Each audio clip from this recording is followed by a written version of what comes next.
Bom dia, bom dia! Seja muito bem-vindo a essa live. Hoje você vai descobrir como ter sucesso com plantas frutíferas em vasos.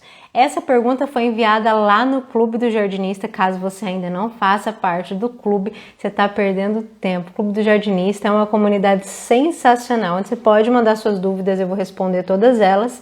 E lá você também tem o apoio da força da comunidade, grupos de pessoas que se apoiam para crescerem, para empreender nesse nicho, nesse mercado tão maravilhoso do paisagismo e da jardinagem.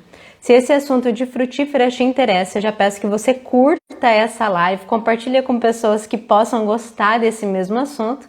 Eu sou Larissa Ribeiro, engenheira agrônoma e paisagista, mestre em agroecologia, especialista em educação ambiental, criadora do método Jardinista de Sucesso.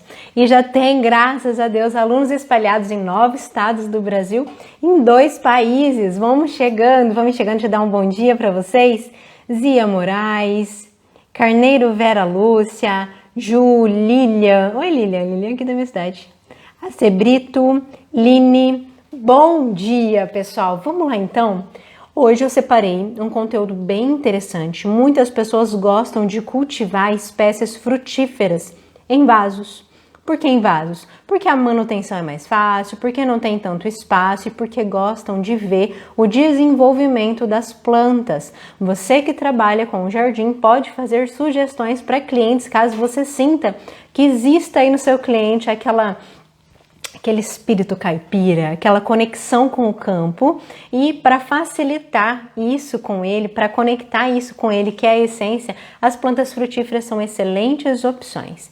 Vamos lá, então, algumas dicas fundamentais para você ter sucesso com esse grupo de plantas cultivadas dessa forma, tá? Se você estiver tratando, pensando, falando de espécies que estão cultivadas direto no solo, muitas dessas dicas, muitas dessas técnicas, elas vão ser aplicadas também, tá? Só que em vasos a gente tem umas exigências especiais, porque elas não estão na condição natural, que é direto no solo, se desenvolvendo com raízes profundas, ok? Então vamos lá. Primeiro ponto que você deve observar para ter sucesso com plantas frutíferas cultivadas em casa é o local, obviamente. Plantas frutíferas, elas precisam de sol. Nada de plantar em um lugar que é sombra, só claridade. Precisa, no mínimo, de 4 horas de sol direto batendo aí nessa planta frutífera, para que assim ela consiga produzir energia suficiente para dar as flores, os frutos e fazer o enchimento desses frutos, tá? Então, beleza, identifiquei, Larissa, aqui nesse lugar, nesse espaço, no cliente, na minha casa, na chácara, enfim, onde for, aqui bate 4 horas de sol. Ok, mas, Larissa, eu tenho essa planta aqui, essa árvore aqui, e ela não morre, mas não bate 4 horas de sol, não. As chances são de que essa árvore frutífera que não está nessas condições, ela vai começar a ficar enfraquecida e produzir pouca ou nenhuma flor. Tá? E depois a flor, a gente quer o fruto, né? Então, ela vai ter uma baixa produtividade e se ela não tiver na melhor condição, ela vai começar a ficar enfraquecida. Ela não tem condições de se desenvolver bem. Plantas enfraquecidas são muito suscetíveis ao ataque de pragas e de doença. É a mesma coisa que você. Pensa comigo, se você não tem energia suficiente porque você não está produzindo, porque você está com deficiência, falta de sono, enfim, o que vai acontecer com você? Sua resistência cai, a imunidade cai e começam a surgir algumas doenças, com as plantas também. Então, primeiro ponto, observe se existe um espaço adequado para fazer esse cultivo. Tem? Ok. Quanto mais sol, melhor, tá? Mas 4 horas é o mínimo e tá tudo bem. Se você estiver iniciando nos seus trabalhos com jardins, e você não tiver muita prática, assim, uma das primeiras coisas que você deve fazer, depois de ver se tem espaço aí adequado, é escolher o tipo de muda que você vai cultivar. E dê preferência, se você ainda não tá lá, né, com as morais aí de fazer grandes coisas na jardinagem, tá começando mesmo, dê preferência para mudas compradas. Compre as mudas já enxertadas. Elas vão ter uma fase muito mais curta até conseguir começar a dar a primeira produção. Algumas já vêm, inclusive, produzindo, tá? Se você quiser, você pode fazer enxertia. Eu já falei de enxertia aqui em outros momentos. Você pode ir lá consultar. Não vou falar sobre enxertia especificamente hoje, mas tem aí já aqui no Instagram algumas formas de como fazer enxertia e algumas técnicas de enxertia. Inclusive, se não me engano, técnicas de enxertia em rosa do deserto temos aqui, que vão ser as mesmas aplicadas para as frutíferas, tá? E tem lá os porquês de fazer enxertos ou não.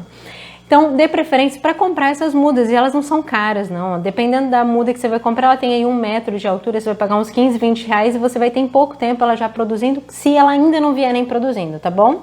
Se você plantar ela de semente, vai nascer? Provavelmente vai nascer, se você cuidar bem, se for uma semente que exija quebra de dormência, você faça isso, vai nascer, só que vai demorar muito tempo. Algumas vão demorar 7 anos, se você não vai querer ficar esperando todo esse tempo para conseguir colher o primeiro fruto, tá? Então, por isso, essas mudas compradas, que já vêm enxertadas, são boas opções, vão te deixar mais animados e o seu cliente também, tá? Se você for fazer a oferta para ele desse tipo de planta.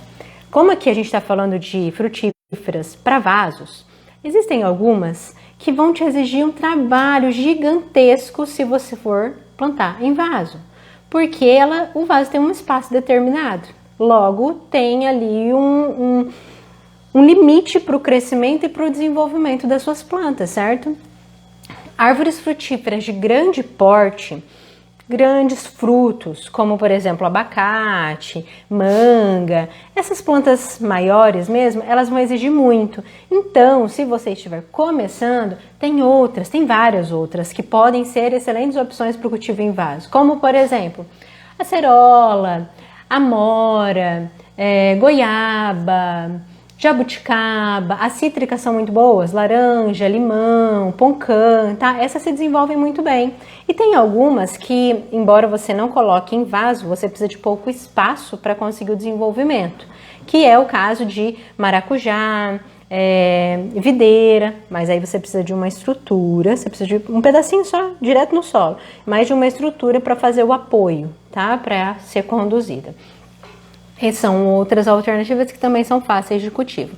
Larissa, mas eu já vi pé de manga no vaso. Sim, já vi e é possível. Você não vai ter grandes cargas, porque ela não vai conseguir produzir muitas flores em um espaço limitado, mas tendo rega e adubação com frequência, um bom substrato, um manejo diferenciado aí mais intenso, você vai conseguir produzir e desenvolvê-las também. Mas se for iniciar ou se for deixar os cuidados dos clientes, outras espécies são mais adequadas. Exceto no Larissa, eu quero porque eu quero. Ah, romã também é uma ótima opção para plantar em vaso.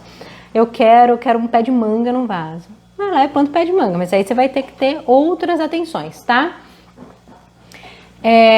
Ok, em vasos, então, vamos parar? Vamos parar a kart? Tem um arteiro aqui. Tá cavando o sofá. Vê se pode.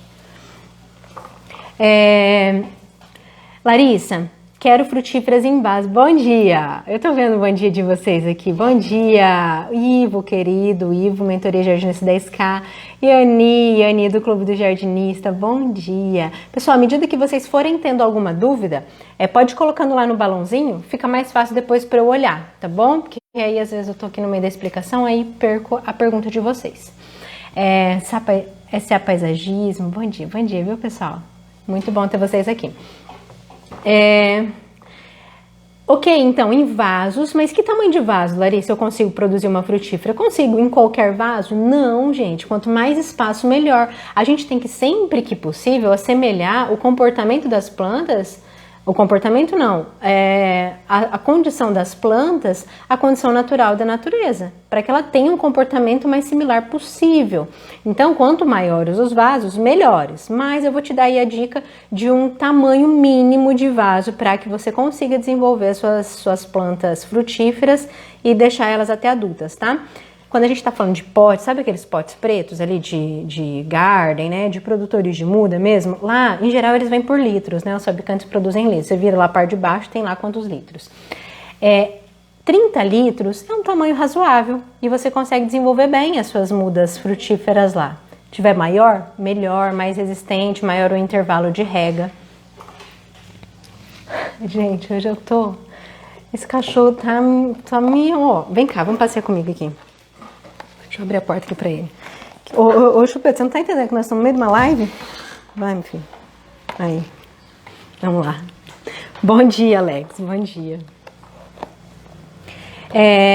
30 litros é um tamanho razoável, um bom tamanho. tá? Pra gente conseguir produzir bem. Quanto maior, melhor. Por quê? Porque a gente tem mais terra, mais substrato, mais composto lá onde estão se desenvolvendo as raízes.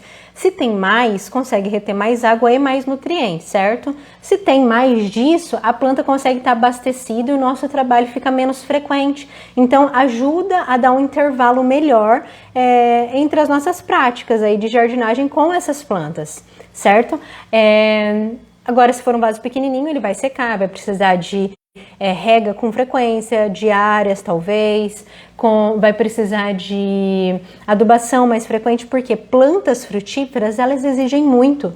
Elas estão produzindo frutas, né, para o nosso consumo. Todas as plantas, não quero dar um nó na sua cabeça não, mas todas as plantas produzem frutos, tá? Depois a flor poliniza e vem um fruto. E o objetivo das plantas com os frutos é terem semente. Pra gente, a gente quer as frutas, porque a gente come, a gente vende, comercializa, mas as plantas não, elas querem a semente, porque lá dentro da semente que tá um embriãozinho lá que vai gerar uma nova vida. É como se fosse o filho da semente, o filho da planta, tá? Tá lá dentro da semente. E aí, mas no caso das frutíferas, que produzem frutas, que tem um grande volume, a demanda delas é muito grande, elas comem demais, elas se alimentam, se nutrem demais para conseguir dar conta de toda a estrutura. Logo, se elas fazem isso, a gente precisa ter uma atenção muito maior com a nutrição, porque senão esgota, tá? No vaso, o vaso fica pobre muito rápido, por isso vasos grandes são melhores. Então, 30 litros é um tamanho ok, mas dá para ser maior, se dá para ser maior, faça. Dá para ser menor, Larissa? Tem plantas menores, inclusive algumas espécies forrageiras, como morango, por exemplo, que é uma frutífera, a gente consegue colocar em vasos de 5 litros. E ok, a gente consegue ter produção, mas da mesma forma, se você tem mais espaço, se você tem mais nutrientes, você consegue inclusive fazer um pezinho de morango mais pendente, porque tem espaço para desenvolver, consegue aprofundar raízes, consegue se nutrir e manter uma estrutura aérea, uma estrutura da parte de cima maior, certo? Entendido o vaso? Em relação aos vasos, para frutíferas, assim como outras plantas, tá? Mas eu quero chamar a sua atenção para que não passe isso nas frutíferas. Monte os vasos muito bem montados, para você não ter problemas depois de ter que desmontar ou ter problemas na própria planta. Todos os vasos precisam de um sistema de drenagem. O que é esse sistema de drenagem? Sistema de drenagem é algo que a gente coloca lá no nosso vaso para favorecer o escorrimento do excesso de água quando ele existir. E isso é legal, quem trabalha com jardins aí, jardineiros, paisagistas, jardinistas, o pessoal que presta assistência a jardins, não deixe de falar sistema de drenagem de vasos. Por quê? Porque isso dá ao seu cliente a entender que você tem um nível técnico, que você conhece, você sabe aquilo que você está falando, tá? O que é então esse sistema de drenagem? Estou aqui com um vaso, usa fé, hein? Um vaso. Temos aqui um vaso, o que a gente faz? Na parte lá de baixo, primeiro que tem que ter um furo para sair o excesso de água. Ah, Larissa, mas fica manchando o piso. Controla a rega se isso é possível, tá? Tem que sair o excesso de água. Você já viu o que acontece se você deixar um balde na chuva? Choveu muito, o que vai acontecer? Vai começar a encher, vai empoçar aqui. A gente não pode deixar isso nos vasos das plantas, tá? Então, faz um furo aqui embaixo, dependendo do tamanho do vaso, alguns furos. E aqui a gente coloca uma camada de um material bem drenante, assim, bem poroso. Argila expandida, caco de telha, de bloco, brita, algum material aqui embaixo. Em cima, uma manta de drenagem, que pode ser a manta de bidim, pode ser TNT dobrado algumas vezes, pode ser algum tecido velho que você ia jogar fora.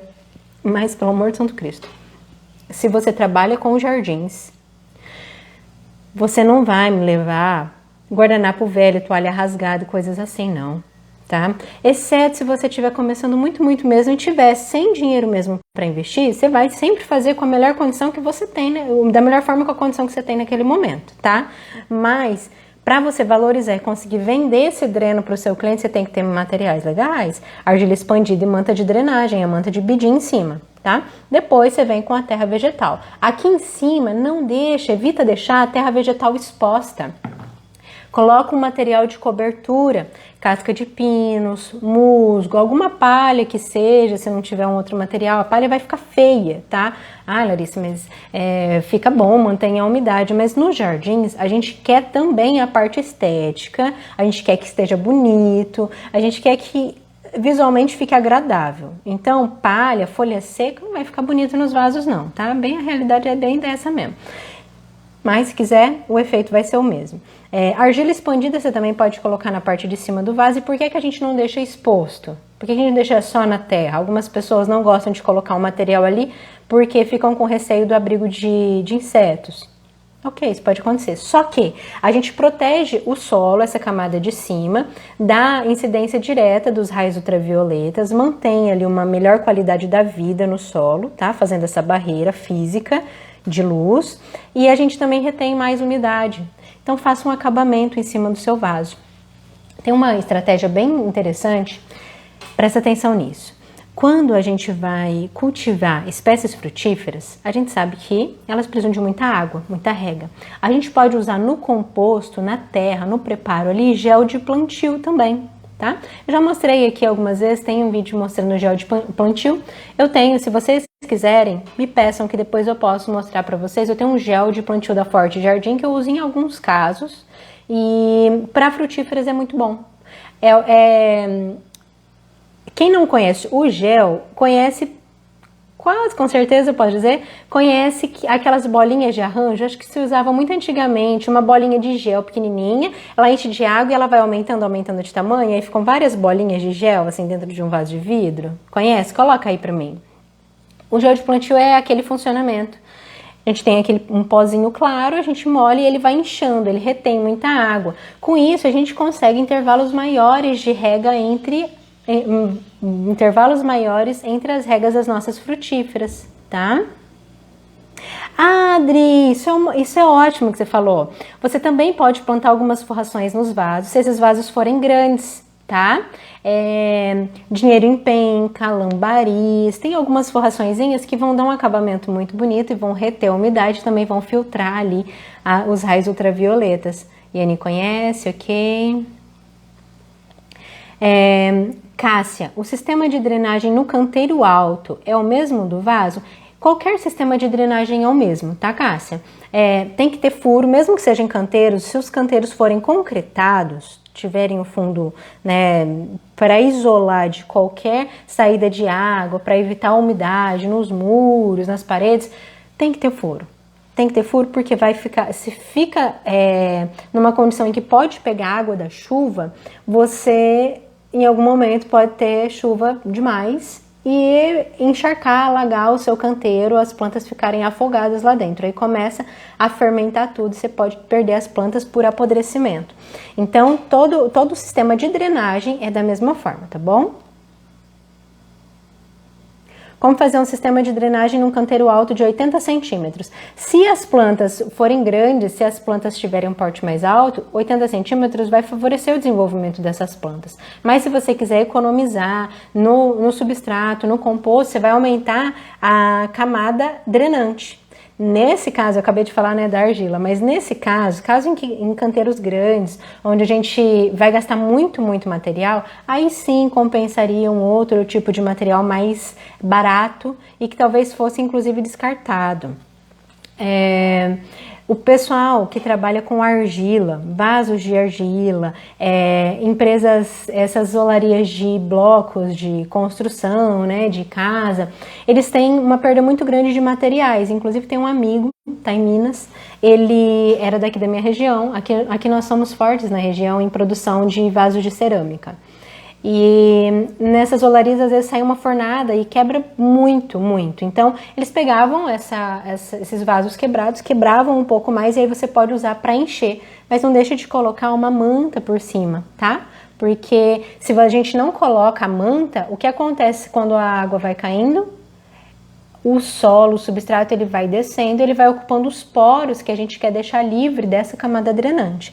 Então, a manta, ela vai servir como um filtro, precisa colocar. Algumas pessoas colocam areia. A areia também funciona, só que ela também escorre, diminui um pouco essa capacidade de drenagem, tá?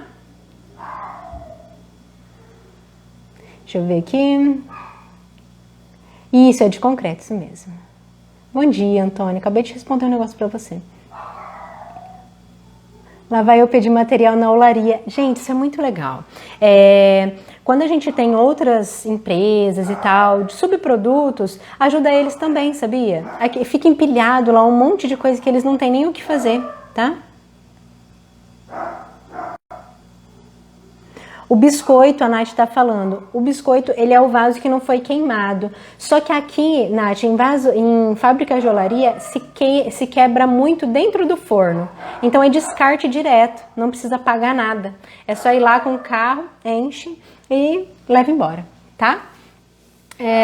Bom, é isso aqui. Adubação, outro ponto importante de frutíferas. Não dá para cultivar sem adubo, não dá. Larissa, como você faz? Eu tô com as minhas orquídeas, estão quase todas floridas. As phalaenopsis agora estão todas floridas, não, estão com pendão de flor, pendão floral. Daqui a um tempinho vão estar todas abertas. Larissa, como é que você consegue? Nossa, que mão boa! Gente, não é mão boa, não. É adubo, adubo. Tem que adubar as plantas, senão não vai para frente. Adubo é alimento para planta. Então, vamos alimentar essas plantas, no caso das frutíferas, uma alimentação bem equilibrada na maior época do ano. Fruticultores são plantas que produzem frutíferas, tá? Produzem frutas, cultivam espécies frutíferas. E os fruticultores, eles usam uma regra que não permite que eles se percam ao longo do ano. Eles fazem adubação e não é adubação de acordo com a frequência do fabricante, não, tá? Até porque quando são grandes áreas, os adubos eles são em grande escala, em quantidades muito grandes. O que eles fazem? Começo de cada estação do ano se aduba. E quanto mais equilibrado você fornecer esse adubo, melhor. Então nada de colocar só 10, 10, 10, 20, 20, 20, tá? É adubo equilibrado. Plantas frutíferas precisam de nitrogênio, fósforo, potássio, mas precisam também muito de cálcio para fazer a estrutura celular, para encher os frutos e eles ficarem resistentes. Precisam dos micronutrientes, então vamos equilibrar. Agora, em época de florada e enchimento de frutos, época de florada, enchimento de frutos e enraizamento, se você acabou de plantar, fez a muda nova ou plantou agora, dê uma atenção mais especial à concentração de fósforo, porque o fósforo ele auxilia no processo de enraizamento e também na produção de flores, no enchimento e maturação de frutos. Nessa época é um período em que as plantas estão exigindo muito, elas estão consumindo muito fósforo. Então sim, você pode dar atenção a adubos mais concentrados em fósforo. Entendido? Mas adubar 4 vezes ao ano, bem equilibrado, é show de bola, tá? Larissa, é comum a jabuticabeira perder todas as folhas após o replante? Não, não é comum. Se essa jabuticabeira, ela estava com um torrão inteiro, torrão é a parte das raízes com a terra, tá? Se estava inteirinho e foi plantada inteira, sem mexer, numa condição em que ela estava adaptada, ela estava rustificada, ela estava resistente já às condições que eram para elas, não é para perder nenhuma folha. Algum problema houve aí. Ou o torrão quebrou, ou essa planta veio da sombra e passou direto para o sol, ela sentiu demais. Não é normal, tá, Marcela? Antônio, aqui em Fortaleza a gente trabalha muito com banana. Com o quê? Bacana. O corretor fez alguma alteração aí, Antônio. E areia grossa. Tem gente de Fortaleza, tem aluno de Fortaleza aí. Eliane, não sabia que manta era tão importante, só colocava algumas pedrinhas ou às vezes só terra mesmo. Não pode, Eliane, tem que colocar manta, tá? Bom dia, Ângela. Ah, Natália, falando sobre a lixia. Gente, lixia é muito fácil de produzir, tá? Também é uma planta bem fácil, só acredito que mais para o sul do Brasil ela não vai funcionar bem, mas aqui para o norte e nordeste produz muito. Bom dia, Rosana, Campo Limpo Paulista. Ah, bom dia. Ok, então, entendido a adubação? E a rega? De quanto em quanto tempo você vai regar as suas frutíferas? Mantenha úmida, sem encharcamento, não é excesso de água, porque no solo precisam ter poros de ar para uma boa saúde das suas plantas. Então, como é que você vai saber quando vai molhar? Quando a planta estiver murcha? Claro que não. Uma técnica, se você ainda não está tão atento, tão fazendo associações naturais sobre, olha, molhei tal dia, mas o tempo mudou assim assado, hoje eu preciso molhar. Porque às vezes isso vai acontecendo conforme a gente vai exercitando a jardinagem, né? Ou instruir o seu cliente a fazer essa observação, tá? E olhando com ele, mostrando, pegando a mão do cliente, leva lá e mostra, e rega com ele, e ensina como ele vê, se tá seco, se tá úmido e tal. Para o cliente, você vai explicar, o cliente que não entende de planta, que não, às vezes nem tem muita afinidade de cuidar, ele só gosta das plantas, você vai ensinar para ele, você pode fazer, se for o seu caso, o teste do dedômetro. Vai lá na terra, coloca o dedo. Se tiver úmido, a parte de cima, não precisa afundar e cavar lá dentro não, tá? Passa o dedo ali em cima, sente. Se tiver úmido, não molha. Se estiver seco, vai molhar. Vasos grandes, eles não secam a parte de dentro, não secam o fundo, eles secam a camada de cima, que é onde evapora mais, tá? Onde bate o sol, esquenta, a água sai. Agora lá dentro, a tendência é sempre estar úmido, então a gente vai molhar a parte de cima e ok, mantenha úmido sem encharcar. Larissa, mas olha, tem um vaso aqui que ele não para de vazar, vaza no piso, mancha tudo, estraga meu piso. O cliente não quer que eu faça dreno, não quer que eu fure o vaso, porque vai manchar o piso, porcelanado, blá, blá, blá. Se estiver escorrendo água no vaso é porque tem água demais. O solo, ele é uma esponja. Você vai colocar água, ele vai absorver uma quantidade. Absorver o que dava, o resto ele vai perder e tem que perder. Tá molhando demais, tá?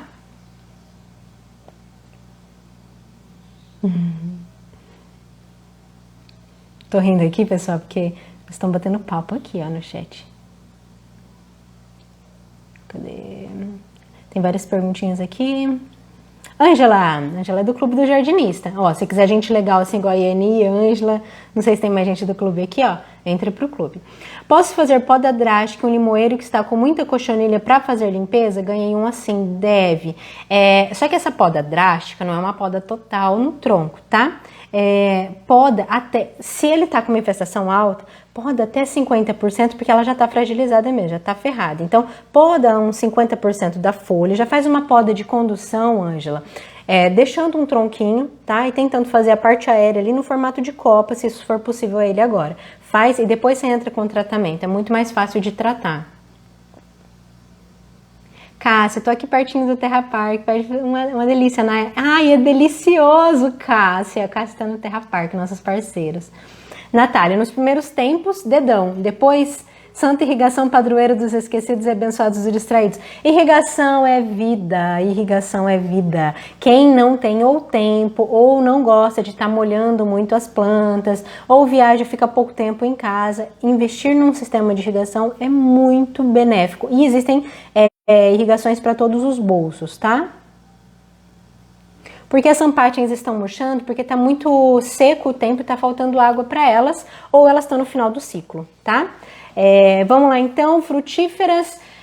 Primeira carga. Faz de conta que você plantou e vai dar as frutas pela primeira vez, tá? Essa é a primeira carga.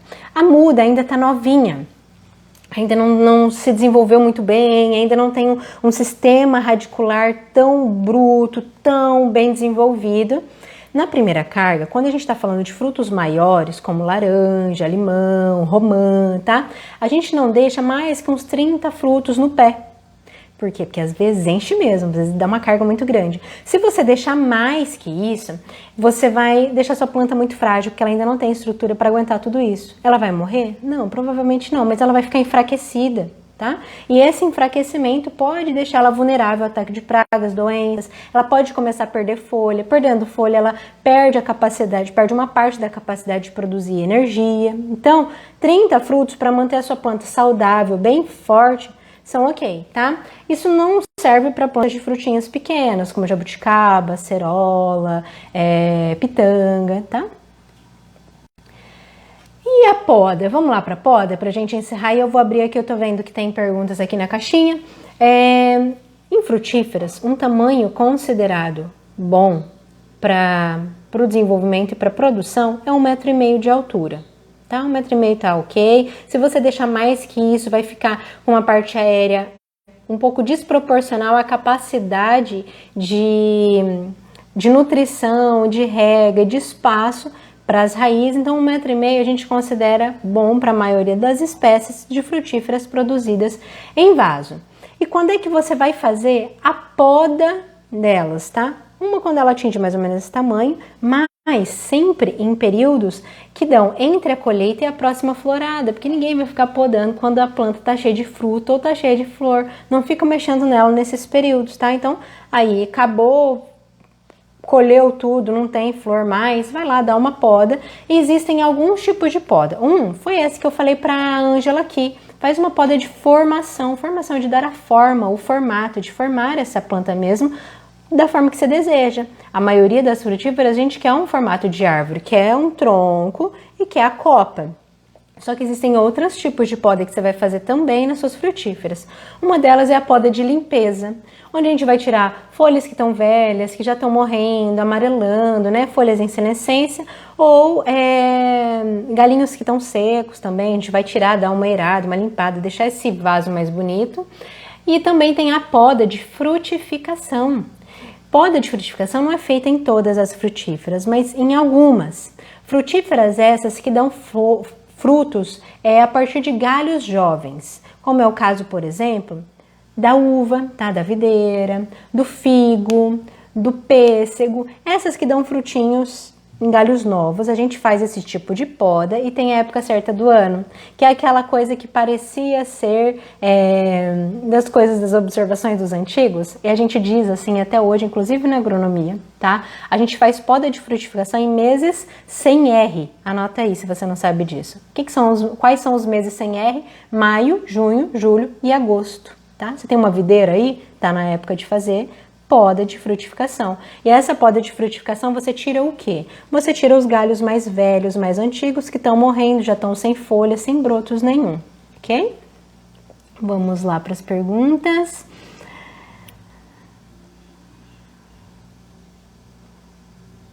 Bom, estou batendo papo aqui.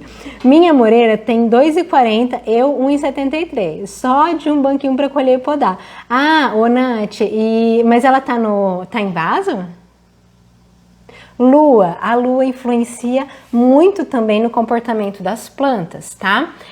Uma época boa de fazer a poda da parte aérea é na lua crescente ou na lua cheia, onde a seiva ela se concentra mais na parte aérea. E a gente cortando, a gente tem um estímulo mais rápido para novas brotações. Então você vai podar rapidinho, ela brota de novo. Lua minguante, a seiva ela tá mais concentrada nas raízes, tá? Então não é uma época em que a gente faz podas de frutífera. Deixa eu abrir aqui a caixinha de vocês. Aqui, ó. Iani, toda frutífera, como o morango, precisa de mais de 4 horas de sol. Sou doida para plantar morango. Sim, Iani. Se você plantar ela em menos de 4 horas de sol, pode até ser que ela dê morango, tá? Só que vai dar uma quantidade bem menor e ela tende a ficar mais enfraquecida. Morango, especialmente, dá muito fungo. Pode ser que ela comece a ficar doente, atacada por fungo, por não ter essa quantidade de sol suficiente. Outra pergunta aqui. Ótima pergunta.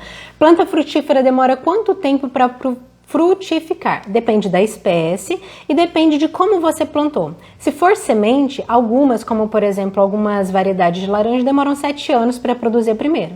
Tá? Só que se você for fazer o plantio de espécies enxertadas, elas, quando a gente pega o cavaleiro já produzindo, que é a parte de cima, tá? É o enxerto, a parte de cima. Já de uma planta adulta que já produz, ela já tem estruturas para começar a produzir em pouco tempo. Então você pode, se você for comprar, você já vem, às vezes ela já vem cheia de florzinho, às vezes alguns frutos, já vai produzir na hora ali, já, na hora não, né? Alguns dias, mas já tá na fase de frutificação, que é o melhor caso, ok? Mas e depende muito. Algumas espécies demoram 2 anos, algumas plantas, algumas espécies mesmo, demoram 2 anos, outras 7, depende muito. E também depende da condição que você está oferecendo para elas, tá? Mais alguma pergunta, pessoal? A gente viu, se você entrou depois, hoje a gente está falando sobre espécies frutíferas, como ter sucesso aí nas suas frutíferas em vaso. Nós vimos várias coisas. O local ideal, vasos, como montar esses vasos, inclusive gel de plantio, espécies mais adequadas para o cultivo em vasos, como fazer a adubação, como fazer a rega, a poda, qual é o porte dessa planta, qual tipo de poda, a partir de um determinado porte ela deve ficar, e quais os meses você tem que fazer poda de frutificação, coisas bem legais. E eu não posso encerrar essa live antes de deixar um convite. Caso você trabalhe ou deseja trabalhar com jardins, mas não de qualquer forma, tá? Caso você queira se destacar, se posicionar bem no mercado, se destacar, ser valorizado pelo que você faz, porque só dessa forma a gente consegue realizar os nossos sonhos. A gente consegue construir a vida que a gente deseja. Sabe aquele desejo, aquela sensação, de ter aquela sensação de valorização, de ser uma autoridade naquilo que você faz como empreendedor? Seja você um prestador de serviços de manutenção de jardim, revitalização, projeto, execução, consultoria, produtor de plantas ornamentais, sabe assim, ser respeitado e valorizado por isso? Se você deseja isso, você não pode perder de forma alguma a Semana Gratuita Jardinista de Sucesso. Dos dias 25 até o dia 31, que é a última semana desse mês, nós vamos ter esse evento. Vai ser uma imersão profunda com 3 aulas durante essa semana, algumas lives inspiradoras e aulas que vão virar chaves para que você consiga tudo isso. Se posicionar, crescer, ser reconhecido, valorizado, ganha bem pelo que você faz, tá?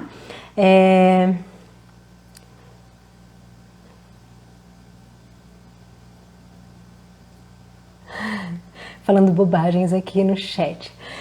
É isso então, pessoal. Foi um prazer estar com você aqui. Fiquem com Deus. Amanhã, às 9 horas da manhã, nós temos live aqui com uma jardinista de sucesso, inspiração, queridíssima, queridíssima, a Fernanda, tá? Fernanda Alma Verde. Ela vai estar aqui com a gente amanhã às 9 e eu espero você. Um beijo, fique com Deus, tenha um dia abençoado.